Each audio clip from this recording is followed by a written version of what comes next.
Siguldas slimnīcā iespējams risināt arī tādu nopietnu saslimšanu kā aptaukošanās slimība. Aptaukošanās slimība neiet tikai viena, viņa vienmēr vai parasti iet arī ar otrā tipa cukura diabētu. Un uz doto brīdi ir vairāk nekā 280 miljoni pasaules iedzīvotājiem slimo ar otrā tipa cukura diabētu.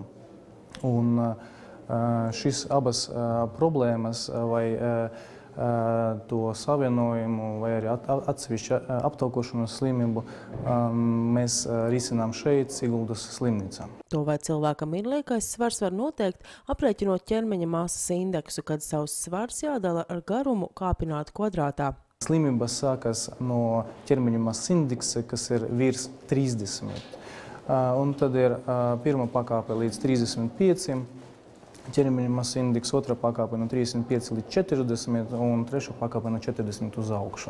Ārsts norāda, mūsdienu mazaktīvais dzīvesveids, nereti neveselīga pārtika, noved pie svara pieauguma un var pienākt brīdis, kad cilvēks pats to vairs nespēja ietekmēt.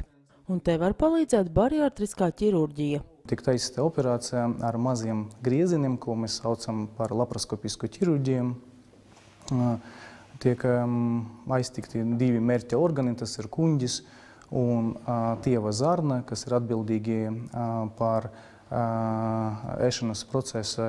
Kuņģis var uzņemt diezgan lielu ēdiena daudzumu, un tieva zarna uzsūc to. Un tad tiek reducēts kuņģa izmērs līdz 50–70 mililitriem.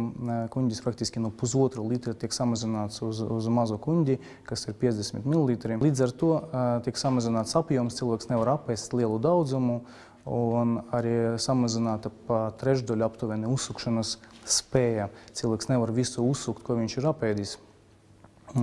Tad organismā notiek izmaiņas, viņš izmanto iekšējos rezervus, un tad notiek svara samazināšanas. Tā ir kuņģa apiešanas operācija, un ir vēl viena operācija, kur arī ar diezgan labiem rezultātiem, bet tas svara samazinājums nav tik dziļš, kā pie kuņģa apiešanas operācijas. Tā operācija sauc par kuņģa piedurknes izveidošanu, kad arī laparoskopiski, arī vispārēja anestēzija caur maziem caurumiņiem, kuri tiek iztaisīti vēdra priekšējā siena, tiek nogriezta kuņģa daļa, un no kuņģa tika izveidota maza tāda tieva trubiņa, kā rezultāts cilvēkam nav iespējas apēst lielu ēdiena daudzumu. Arī viņš pēc šīs operācijas ēd mazam porcijām, un līdz ar to samazinās arī liekais svars. Ķirurgs stāsta, ka līdz šim sasniegtie rezultāti ir ļoti labi. Ir veikts praktiski tuvu pie 500 operācijām šeit, un pacienti ir ļoti apmierināti. Viņi saka par jaunu dzīvi, un ļoti bieži viņi saka, kāpēc es to neesmu izdarījis agrāk. Tā saka arī Jūris, kurš lielā svara dēļ gadus 5 bija gandrīz izolēts no sabiedrības. Pirms pāris gadiem viņš svēra ap 200 kilogramiem. Es gribu nodemonstrēt savādāk tā vāga, cilvēki nesapratīs. Šī ir mana sikšana. Man viņa pēdējā laikā arī vispār nederēja. Bija visādi slimības sarežģījumi. Es sāku pieaugt svarā, darīju visu iespējamo. 5 reizes esmu badojies, pilnais bats.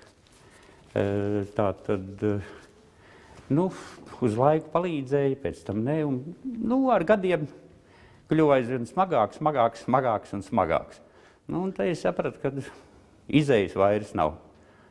Un tad sāku meklēt izeju. Un tā gadījās, ka man paziņas taisni ieteica doktori Kozlovski. Atbraucu, sākām. Un tagad viss ir kārtībā. Būtiski, ka šīs operācijas palīdz cīnīties ar cukuru diabētu. Man bija arī smags diabēts, kas saprot, es tātad 4 reizes dienā špricēju, un devas bija apmēram 30 vienības. Tas ir šausmīgi daudz.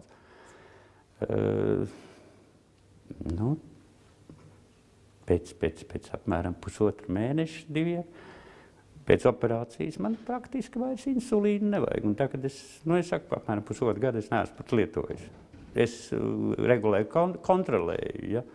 Man turās tā 5, 6 šajās te vienībās. Ja. Ārsti norāda, kuņģa samazināšanas operācija nav pacienta iegriba, tā ir iespēja cīnīties ar nopietnu slimību un līdz ar to arī būtiski mainīt dzīvi.